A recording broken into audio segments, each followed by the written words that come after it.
Today is June 16th, 2014. Let's talk about emotions that we all seem to hold on to. As we have mentioned before, on the path to enlightenment, we find out we must be in the image of Source. And the image of Source are the vibrations of peace, harmony, sharing, caring, mercy, joy, delight, stillness.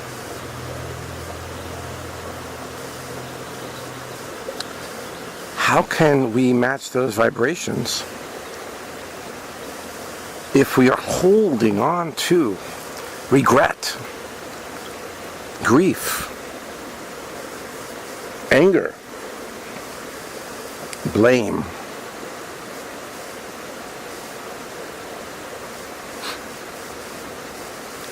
How can we hold on? How can we match that vibration if we feel the victim in any way?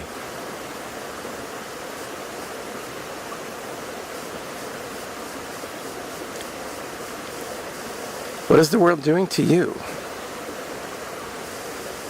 How have they made your life worse? What is the people doing around you to make your life worse?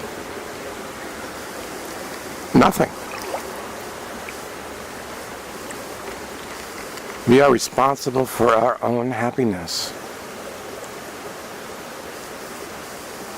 If an event comes forth to your life,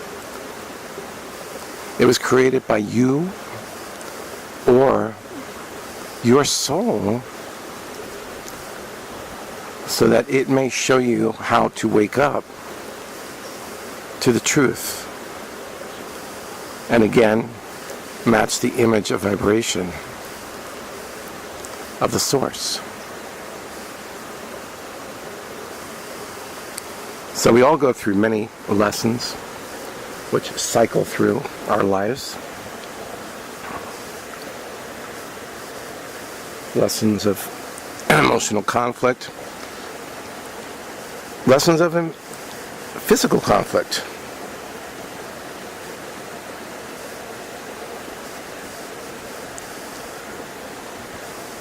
But the Great White Brotherhood has said to us, it's sometimes through limitations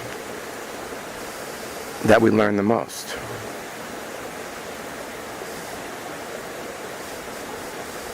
So what limitations have been set forth for you by your soul?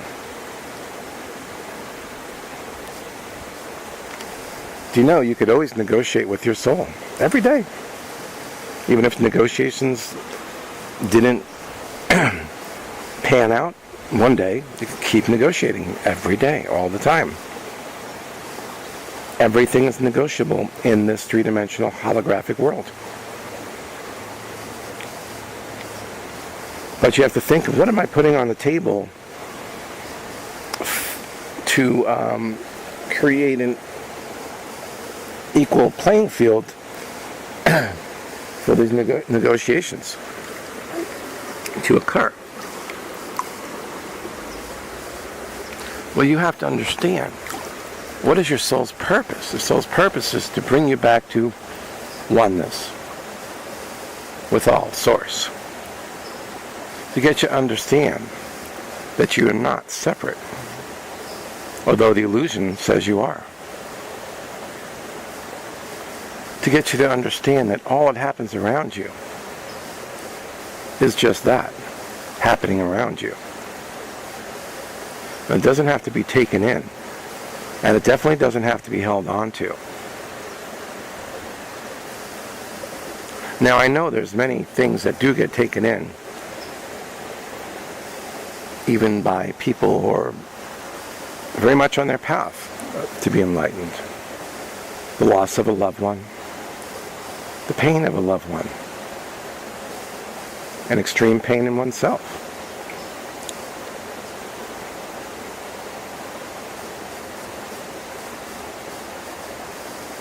In these cases, there has to be a healthy cycling and honoring of either grief or, in the physical case of pain, rehabilitation of the body.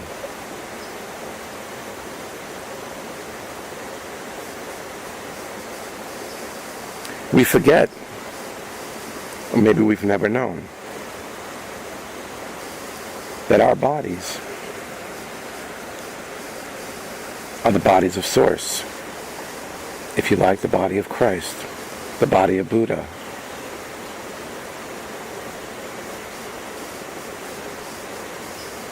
When you think about it that way, then you may decide to take care of your body more.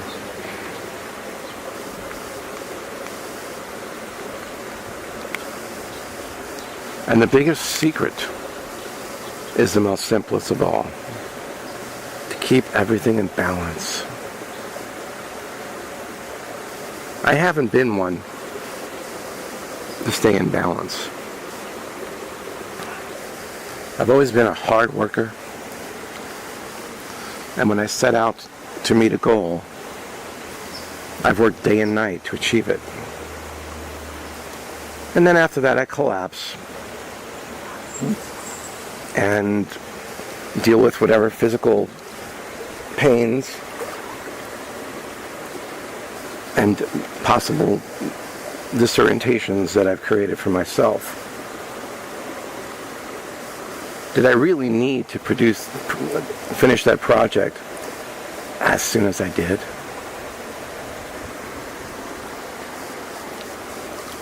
No, I could have waited. I could have remained in balance. Well, this is what I'm practicing now.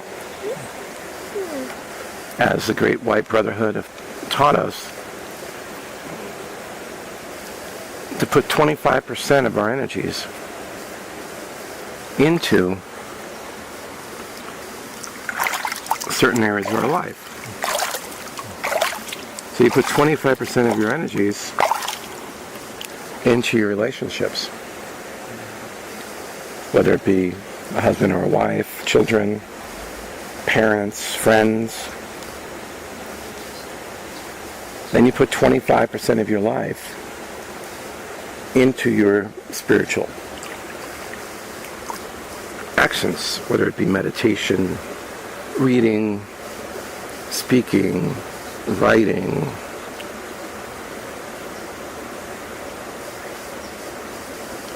You put 25% of your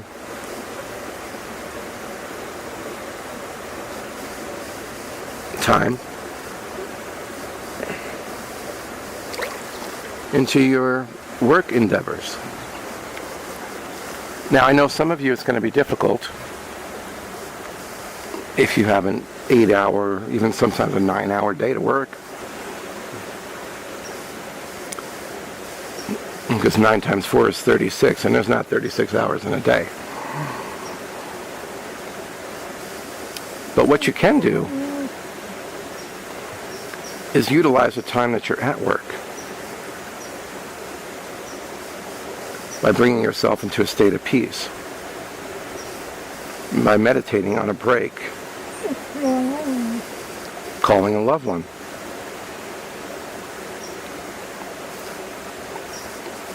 The time allotments in the day doesn't have to be exactly, okay, I'm going to do, let's say we have actually 16 hours in a day. Let's say non-sleeping time. You divide that by 4. You basically have 4 hours a day to work, 4 hours a day to apply to your spirituality. Maybe you can add your creativity. 4 hours a day to take care of yourself, eating, and all that kind of stuff. 4 hours a day to be in enjoy your relationships of your life. Or maybe sometimes it's 40 minutes here and Take a 10-minute break and focus on something else, like meditating at work. Some people have simple tasks at work. Like maybe they're moving a part from the conveyor belt to somewhere else. Somewhat robotic work. Maybe you can find a practice of peace within that time. What's really important is not to dwell on the other issues, the other parts of your life. Not to dwell on issues at all. When you're focusing on your family, focus on your family, not on your work, not on your problems. When you focus on meditation and any type of spiritual activity, focus on that.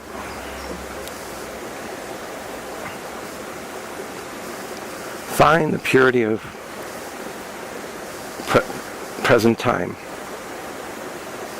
in this awareness, in these activities.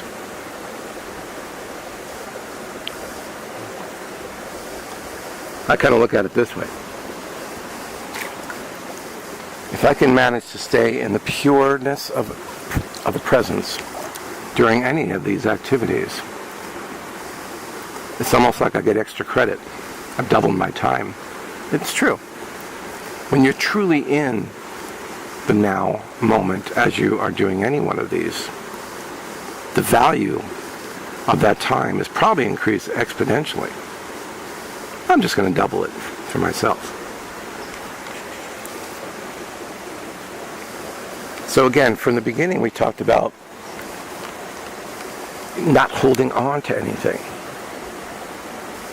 Whether it be grief, anger, doubt, despair, vengeance, blame.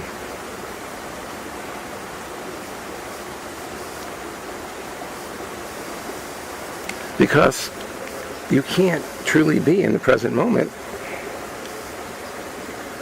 because those emotions are not. They're about something else, either about the future or they're about the past. Very few people worry about now. Wow, what's going to happen to me right now? No, we don't do that. We worry about the future and concern ourselves about the past. Wow, it's now. Is somebody going to hurt me right now? No, we don't think that way. We are okay right now.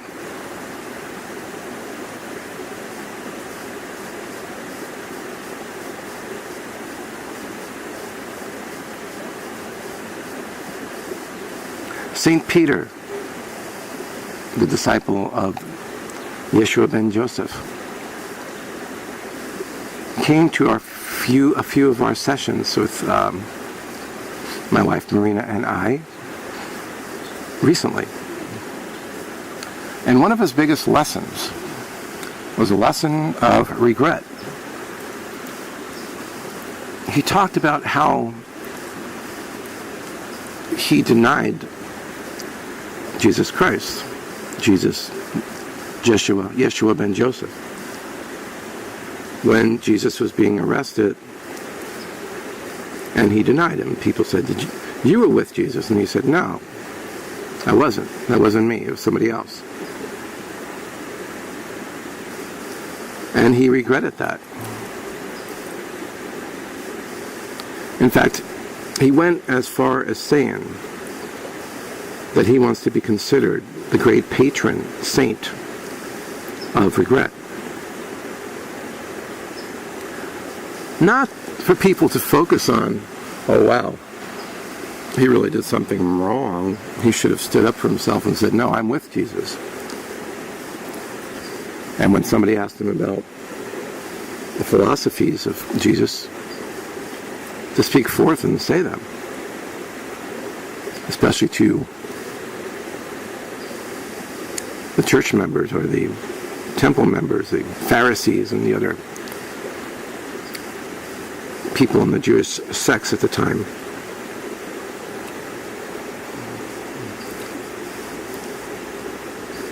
He didn't. I guess he wanted to preserve his life and his wife. Because he did say he was married, Peter. Peter was married.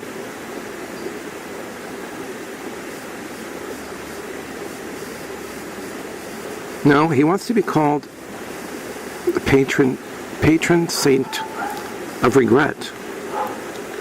Because he wants to bring that lesson to us.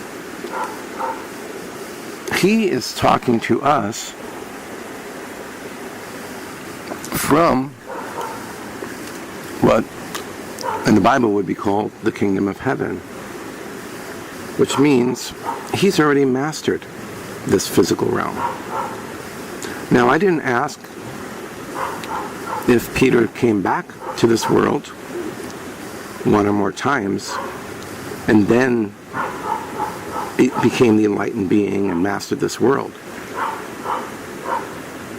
But since he's there and talking from, this angelic realm, then he's there. He's mastered this world. He's ascended. So whatever lessons he went through, he's already learned. It's us that needs the teaching. And he's here to teach us about regret. And the basic philosophy that he's putting forth about regret is not to hold regret. Don't regret, but bless. Bless your experiences. Well, why did I do that? Or, why didn't I say that? Or why didn't I do that? Why don't I do this enough?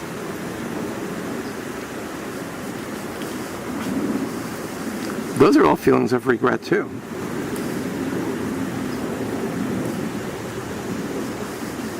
Love yourself. Bless yourself.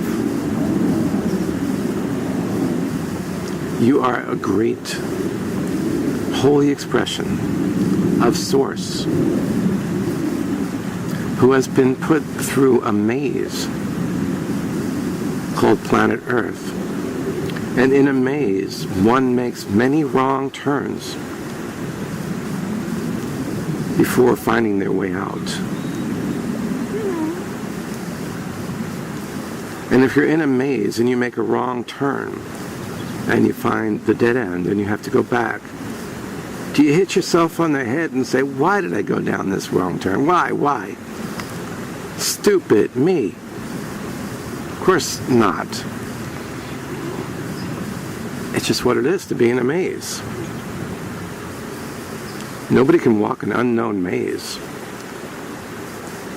perfectly through, except for an enlightened being.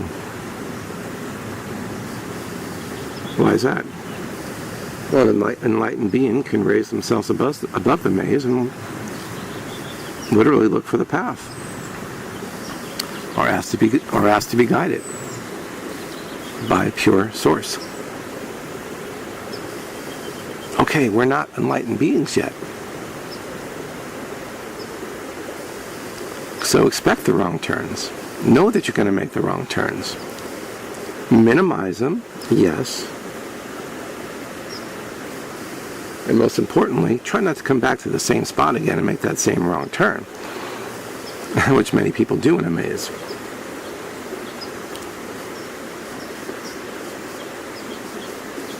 But most importantly, don't regret, even if you do. There's a reason for that. It's learning. It's learning that you're not just an individual going through planet Earth, striving and fighting for survival and for those who you love. Everything is you. And you're in your own body. because you are source.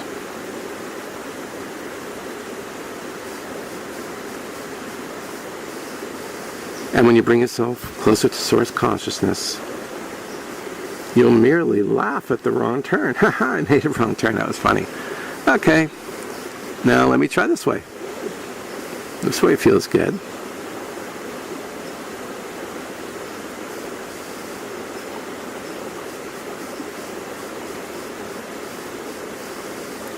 Regret creates a dark cloud. It darkens your perspective. It darkens your sight. It keeps yourself in your ego mind, in your brain.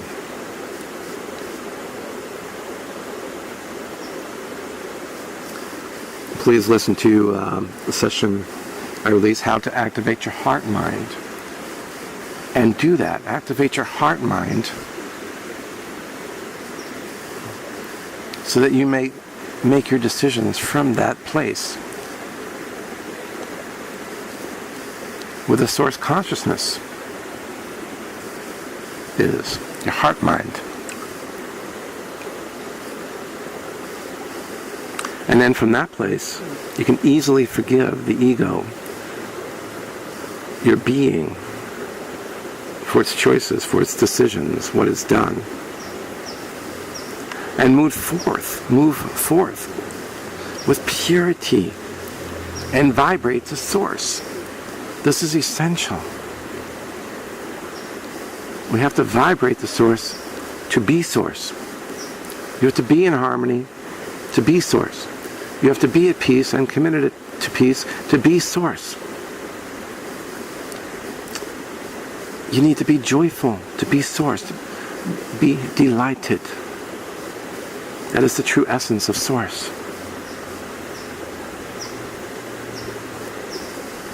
To practice constant forgiveness. That's what's needed in this world, is constant forgiveness. Things happen every moment almost. Especially when you're around people, other people. Somebody bumps your shoulder, says something you don't like, did something you don't like, hurt you, did something against you, said something against you. This is earth. Constant forgiveness. If you want peace. If you want to walk the path of being enlightened. If you want harmony in your life. It's when you forgive another,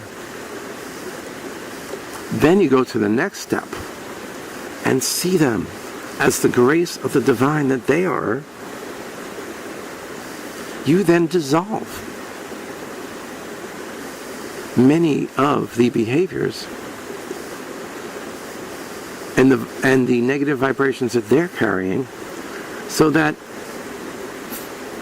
moment will be more peaceful, along with the future from that moment.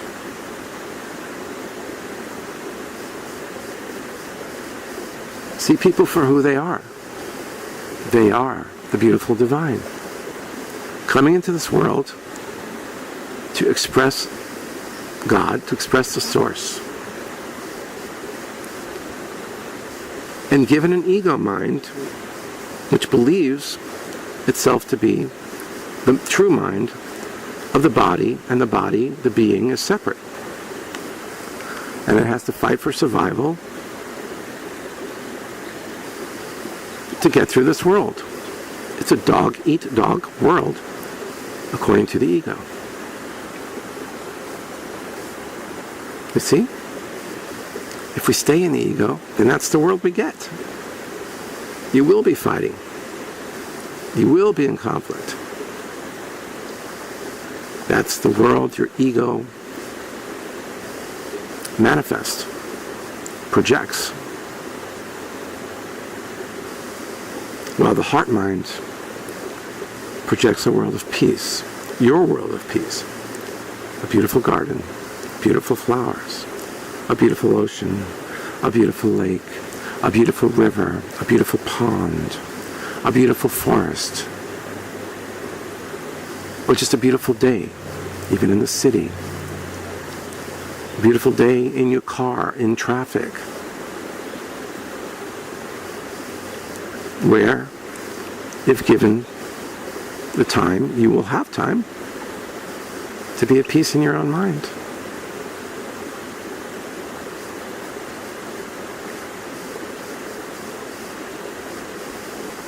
And think of the beauty of someone conflicting with you.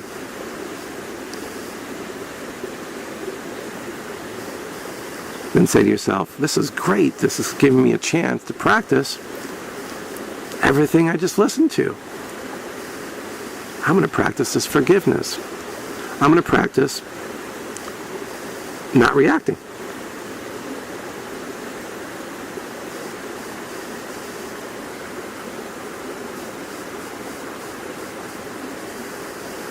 Sometimes you practice non-reacting and forgiving within yourself, and the person's so angry that you're not reacting, and they start attacking you for that. How can you stay so peaceful when we have this problem? What's wrong with you? Whatever they might say. This is things we have to learn to balance.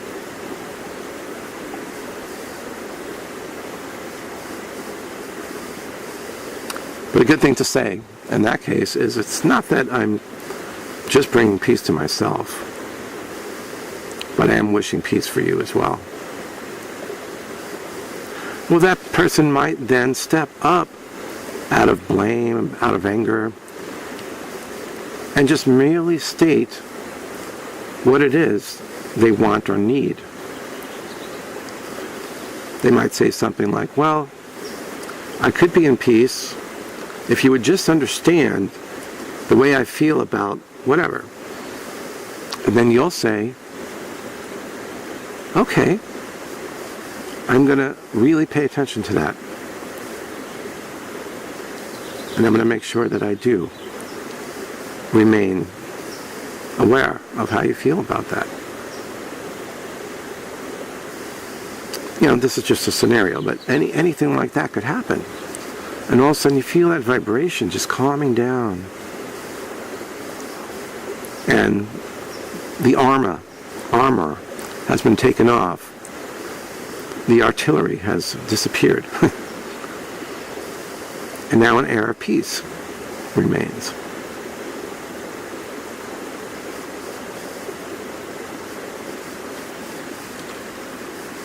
We can do that within ourselves as well. You know, many of us are constantly in conflict within ourselves.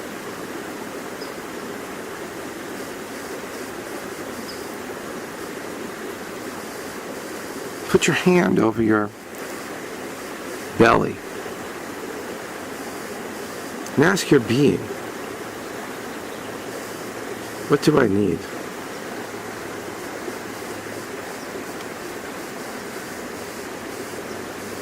Now, the first thing that came to me is the words, the grace of time.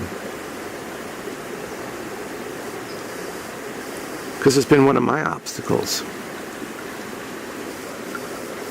Because I'm often racing through time.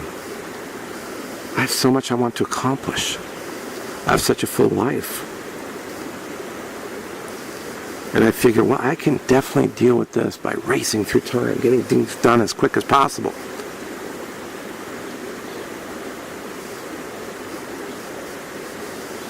And the Great White Brotherhood reminded me recently, I'm not a robot, I'm not a computer, and I'm not here to multitask.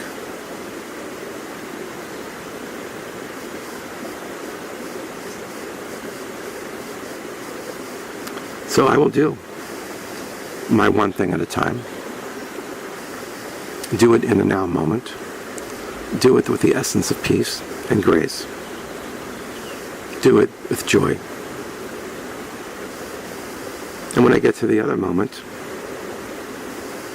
where I do something else, I will do those endeavors with the same beautiful outlook.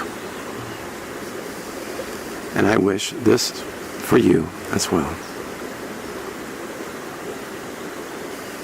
So let's not hold these emotions of negativity or regret or anger or blame. Let's forgive in every present moment, ourselves and others. I am Kevin Peter Kelly, and I wish you great peace.